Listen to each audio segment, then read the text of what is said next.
the clip from Jeff Daniels in the newsroom about, tell me what's great about America. Fundamentally, that is why we're here as a country. When I hear Make America Great Again, when? Let's review America. Let's look at its greatness, shall we? We started off by genociding the Native Americans by the millions, whose land was rightfully theirs. We just took it from them, and we didn't value their lives. Then we started this country, then we took black people from Africa, because we didn't value their lives. Then we forced them to pick our cotton and raise our kids and build our White House and do all the work that white people were too lazy to do. Wow, starting off really great, isn't it? And then we come up with the Constitution in 1787.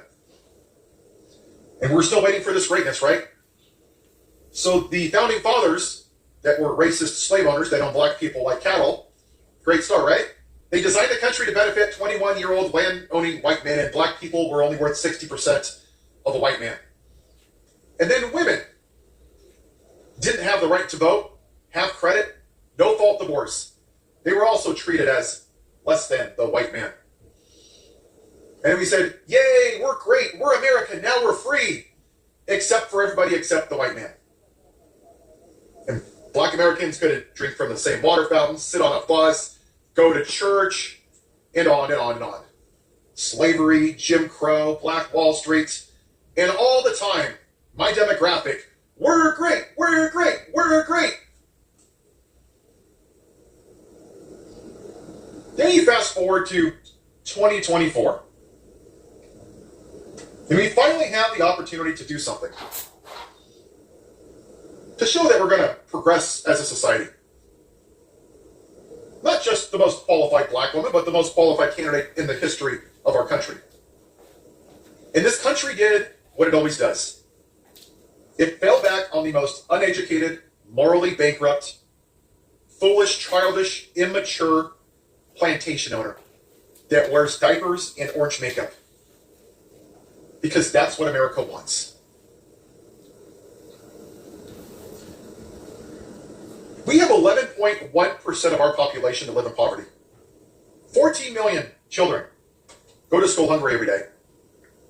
We have over 40,000 people that sadly lose their lives to pew-pew violence because we do nothing about it because we're such a great country.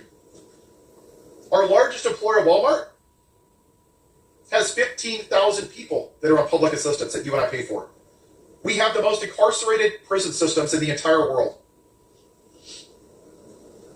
Now, if you're a black man and you're running down the street like Ahmaud Arbery, you got a bunch of white U.S. citizens that think you're stealing something because you're black. And they don't like him. If you're a convicted felon and you abuse women and you try to overturn a free and fair election through an insurrection, you get to be president. If you take a knee and stand for what's right, you're called a son of a bitch and you lose your job. But if you're white and you storm the Capitol and you attack police officers on video and you admit to it in a court of law and you're found guilty by a jury of your peers, you get pardoned because we're such a great country. There's a lot of countries that have freedom. Australia, Belgium, Iceland, Canada, Japan. Lots of countries have freedom. We're $36 trillion in debt because we can't even balance a budget because we're so wasteful as Americans. The story with Adriana Smith really summarizes how broken this country truly is and how little it actually values a life that doesn't look like me. She's a 30-year-old black mother, and she has a little son. When she was 9 weeks pregnant, she got a clot in her brain. And sadly, her brain is no longer functioning. It's awful. I don't know all the details, but she's no longer viable as a functioning person. So the state of Georgia, because they're so pro-life, because of their heartbeat bill, they turned her into a human incubator, which is morally reprehensible. It's repulsive. It's gross.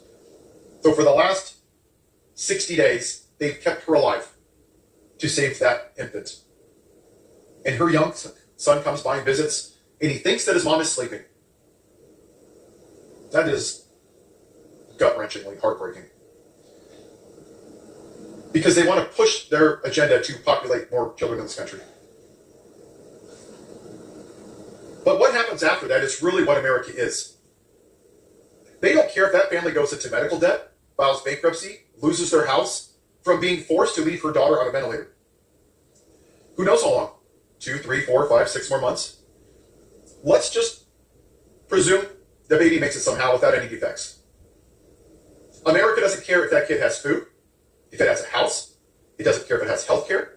It doesn't care if it's unalived in a school due to pew-pew violence. And it sure in the hell doesn't care if it has clean water and clean air. So my question for you, MAGA, what exactly is great about this country? I'll tell you what you think is great. Your whiteness. Your version of white America. Having 800 million American flags? No, that's not great. Having a pet bald eagle? That's not great. Worshipping a flag, praying to it, singing to it? No. See, what you don't realize, because you're too ignorant, is that that flag to a lot of people, to Asian Americans, to Black Americans, to women, to minorities, it's been a symbol of oppression since the inception of this country. That's what you fail to realize because you're too ignorant. That's why we're here. Because you don't care that other people view that flag differently than you. You're insulted when I say America has never been great for everybody. We have to come to terms with that.